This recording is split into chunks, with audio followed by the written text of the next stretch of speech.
These days, everybody is enjoying coloring, not just the kids, but lots of adults as well. And you would be amazed how coloring is found to be a stress reliever, and it's just an awful lot of fun. So as you can see here, I've got a large and beautiful coloring book, and there's all kinds of color options, whether you enjoy color pencils or any of your alcohol markers. You've got lots of different options to use. So let's take a look at how we can do some really fun coloring and even doodling using Dreamweaver stencils. Dreamweaver stencils are so beautiful. They're a metal stencil. It used to be a brass, but now it's a beautiful silver tone here. And we're going to use the open style stencils. I've selected this elephant, for example, because it's a really nice one to show this technique. And whether you want to work on white or dark papers, you're going to be able to position your stencil. Let's move some things out of the way here. And a lot of people enjoy doing beautiful Zentangle work and doing all sorts of beautiful doodled patterns. And if you're not so expert at those patterns, the stencils give you a really nice option. So let me show you how I'm taking some of my really nice fine micron pens, and you can select whatever width that you prefer. And I'm going to show you here on this one. When you get your stencil positioned on the paper, I'm going to line it up here. I traced some of this already, but you want to hold your pen in an upright position. This will protect your nibs a little bit more. And as you trace around all of the shapes, slow down when you come to a curve so that you don't go flying off, and you get a nice tracing all the way around. If you forget a compartment, you can line it up and come back again. But anyway, you could just start by doing an outline like that and have a really nice starting place for a pattern to then add your own doodled patterns and designs into the middle of it, like you see up here. So a couple of tips to start with. I wanted to mention that you can free-form your designs, but let's say you want to take advantage of the Picasso stencil. This is a very unusual one, but there's so many different ways to use it. And let's say you want some nice perfect circles of any different size. You could begin by doing circles and then doing other patterns on top of that. So if you can see on this one over here, let's take a look. I did my circles, and then I used my Picasso to come back in and do some curved patterns, and you can turn it so many different ways and then just keep moving it over and work your way around those little circles to create a unique pattern.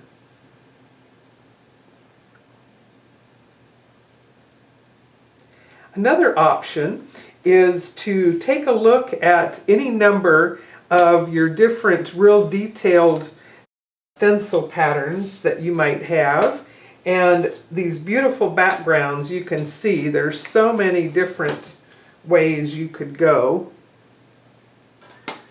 and they will give you different value patterns. So let's say I want to use this herringbone type pattern in the background. One helpful tip is to put this one down on the bottom layer and line it up where you like it to fit the best. It could be going any different direction. And then secure your open design pattern on top of that. Line the two of them up and tape the edges if you like. And then you can just begin to systematically trace all the way around all of that pattern. And again, holding your pen upright, and definitely start at the tail or some part and work your way all the way across consistently so that you can see where you have inked and where you haven't. So that you do, let's say, one whole area in here with one pattern, and then you might switch out and do a different pattern like I did with this one on the ear, and you can just use as many patterns as you like that way. Here you can see, instead of using white paper, I've switched to black, and with the jelly roll markers you can get all of these really fun colors, or it's quite striking just to do white. And you can see I've added pattern upon pattern, and I even used the Picasso to create my little clouds up here at the top. And another really fun advantage of your metal stencils is that you can flip them over, whether you want the elephant going this way, or two of them talking to each other. So you can add lots of colorful patterns on black paper. Now you see a beautiful array of butterflies with other patterns, and on this one I started out tracing my black lines, and then I just freestyle doodled a bunch of patterns into the middle on this one. And after I did my black work, I was able to put my stencil back in place, tape a bit around the edges to protect it, and then use your stencil brushes to create some nice soft bits of color into the areas of the butterfly wings, and that makes a beautiful card. And another couple of variations here. With this one, after I did my butterfly in the middle, then I used a pattern around the outside edges. And again, I could line it up and trace all the way around and then do whatever coloring that you like. And you can use part of a pattern, like on this one, I went part of the way around and then I stopped, leaving an open area. And up here on this one, I did some patterns inside the wings, or I used just a portion of a cluster of flowers. And in the background, I actually moved this around several times and just used the little leafy parts of it or the little flowers and positioned them wherever I wanted. So you've got lots of fun options with all of your stencils that way. Here's one where I worked on black with my jelly roll and added a lot of coloring right through the stencil to create all the little green leafy areas that you see.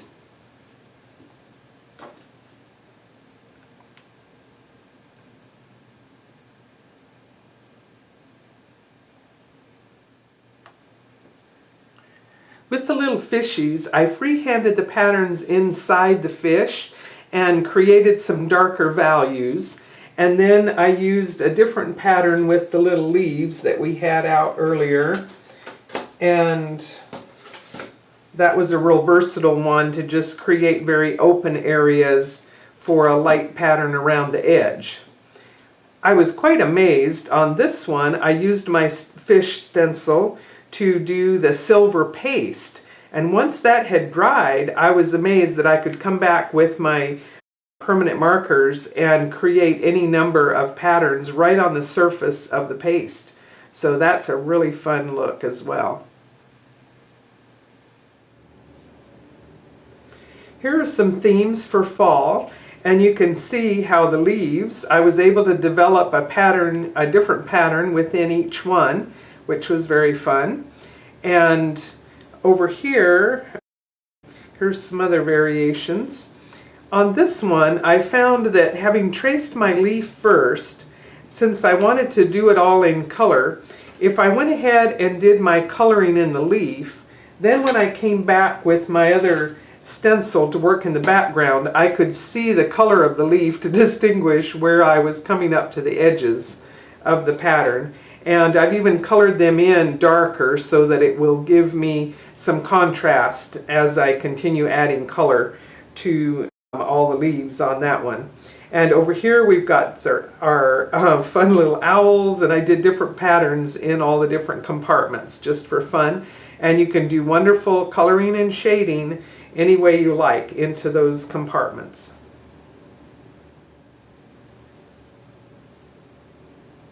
Here you can see how I've used the mittens and made different patterns into them each time, and move your little swirl patterns around if you like to do an interesting little background, and all sorts of different ways to use them. And here's a series of ornaments that are laid out in the same way and with all different patterns, and color those up. You're going to have a beautiful very precise approach to pattern upon pattern using your Dreamweaver stencils.